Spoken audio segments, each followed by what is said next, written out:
बेटी के घर का खाना खाने से माँ बाप को भुगतनी पड़ती है दो बातें। जी हाँ दोस्तों, हमारे समाज में ये माना जाता है कि बेटी के घर का खाना माँ बाप को नहीं खाना चाहिए। प्रिय दर्शकों, क्या आप इस बात को मान देते हो? क्या आप भी ऐसी बातों पर यकीन रखते हो? चलिए कहानी को आरंभ करते हैं। भिड़े और माधवी एक छोटे से गाँव में रहते थे। उनकी जिंदगी सादगी और कठिनाइयों से भरी थी, लेकिन उनके लिए सबसे बड़ी खुशी थी उनकी बेटी। सोनू बचपन से ही बहुत होशियार और संस्कारी थी। वह अपने माता पिता की इकलौती संतान थी और भिड़े और माधवी ने उसे बड़े प्यार से पाला था। उनके पास बहुत संपत्ति नहीं थी, लेकिन वे अपनी बेटी को अच्छी शिक्षा देना चाहते थे। भिड़े ने मेहनत करके सोनू को पढ़ाया और उसकी हर जरूरत को पूरा किया। सोनू ने भी अपने माता पिता का सिर हमेशा गर्व से ऊंचा रखा। उसने अपनी पढ़ाई में बहुत नाम कमाया और गांव में सबसे होशियार लड़कियों में गिनी जाती थी। सोनू का सपना था कि वह आत्मनिर्भर बने और अपने माता पिता की मदद कर सके। गांव के लोग भिड़े और माधवी की तारीफ करते थे कि उन्होंने अपनी बेटी को इतने अच्छे संस्कार दिए हैं। जब सोनू की उम्र शादी की हो गई, तो भिड़े और माधवी ने उसके लिए एक अच्छा वर ढूंढने की सोची।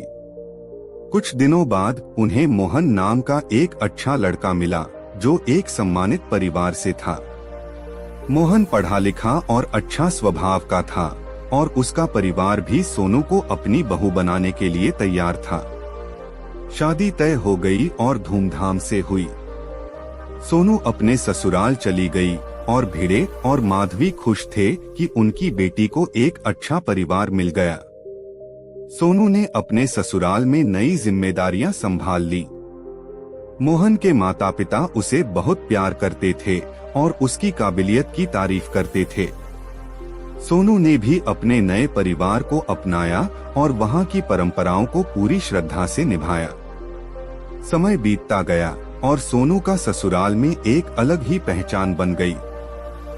कुछ महीने बाद सोनू ने सोचा कि वह अपने माता पिता को अपने ससुराल बुलाए, ताकि वे देखें कि वह कितनी खुश है और उसका नया जीवन कैसा है। उसने अपने ससुराल वालों से बात की और उन्होंने खुशी खुशी हाँ कर दी। गीता ने अपने माता पिता को एक पत्र लिखा, माम बाबूजी, आप लोग हमारे घर आइए। मैं आपके लिए खुद खाना बनाऊंगी और आपको दिखाना चाहती हूँ कि मैं कितनी खुश हूँ। भिड़े और माधवी बहुत खुश हुए। उन्होंने अपनी बेटी का बुलावा पाकर तुरंत तैयारियां शुरू की। गांव में भी चर्चा होने लगी कि रामू और भिड़े अपनी बेटी के ससुराल जा रहे हैं। कुछ लोग खुश थे और उनकी तारीफ कर रहे थे कि उनकी बेटी कितनी सुखी है। लेकिन गांव के कुछ बुजुर्गों ने उन्हें चेतावनी दी, बेटी के घर का खाना नहीं खाना चाहिए। यह पुरानी मान्यता है कि इससे माता पिता पर संकट आ सकता है। भिड़े और माधवी ने यह बात सुनी, लेकिन इसे महज अंधविश्वास समझकर नजरअंदाज कर दिया। उन्होंने सोचा कि यह तो बस एक पुरानी परंपरा है और इसमें कोई सच्चाई नहीं है।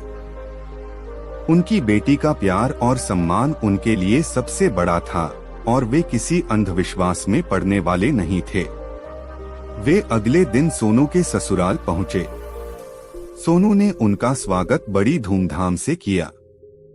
ससुराल के सभी लोग भी उनका आदर सत्कार कर रहे थे। सोनू ने अपनी मां के पैर छुए और बाबूजी का आशीर्वाद लिया। वह बहुत खुश थी कि उसके माता पिता उसके घर आए हैं। उसने अपने हाथों से उनके लिए तरह तरह के पकवान बनाए। भिड़े और माधवी ने जब वह खाना खाया तो उनकी आंखों में गर्व और संतोष था। सोनू ने यह साबित कर दिया था कि वह ससुराल में भी उतनी ही जिम्मेदार और काबिल है जितनी वह अपने मायके में थी। परंतु जब वे अपने गांव वापस लौटे, कुछ अजीब हुआ। भिड़े की तबीयत अचानक बिगड़ने लगी। पहले उन्हें हल्का बुखार आया, फिर कमजोरी और थकान बढ़ने लगी। माधवी भी परेशान हो गई। उन्होंने गांव के वैद्य जी को बुलाया। वैद्य जी ने भिड़े की नब्ज देखी और चिंतित होकर पूछा, क्या आपने हाल ही में कहीं बाहर का खाना खाया है? माधवी ने बताया कि वे सोनू के ससुराल गए थे और वहीं का खाना खाया था। यह सुनकर वैद्य जी का चेहरा गंभीर हो गया। उन्होंने कहा, यह कोई साधारण बीमारी नहीं है। बेटी के घर का खाना माता पिता के लिए नुकसानदेह माना जाता है। यह पुरानी मान्यता है कि माता पिता को बेटी के घर का भोजन नहीं खाना चाहिए, वरना उनकी सेहत पर बुरा असर पड़ सकता है। भिड़े और माधवी यह सुनकर चौंक गए। उन्होंने सोचा कि यह तो महज एक अंधविश्वास था, लेकिन अब भिड़े की हालत देखकर वे परेशान हो गए। वैद्य जी ने उन्हें औषधियां दी और कहा कि भिड़े ठीक हो जाएंगे, लेकिन आगे से इस बात का ध्यान रखना होगा कि वे बेटी के घर का खाना न खाएं। कुछ दिनों बाद भिड़े की तबीयत सुधरने लगी, परंतु अब उनके मन में यह बात घर कर गई थी कि बेटी के घर का खाना उन्हें नहीं खाना चाहिए। माधवी भी यह मानने लगी। सोनू ने कई बार अपने माता पिता को फिर से अपने घर बुलाया, लेकिन अब वे हर बार कोई न कोई बहाना बना लेते। सोनू को समझ नहीं आता था कि आखिर क्यों उसके माता पिता अब उसके घर आने से कतरा रहे हैं। एक दिन सोनू ने अपनी माँ से पूछ ही लिया, माँ, आप और बाबूजी अब मेरे घर क्यों नहीं आते? क्या मैंने कुछ गलत किया है? माधवी ने सोनू को सारी सच्चाई बताई कि वे अब बेटी के घर का खाना नहीं खा सकते। उन्होंने गांव के लोगों की बात मानी और अब वे इस मान्यता का पालन कर रहे हैं। सोनू को यह सुनकर बहुत दुख हुआ, लेकिन उसने अपने माता पिता की भावनाओं का आदर किया और उन्हें कभी खाने का आग्रह नहीं किया। समय बीतता गया। सोनू का अपना परिवार बढ़ता गया। उसके 2 बच्चे हुए और उसकी जिम्मेदारियां और बढ़ गईं।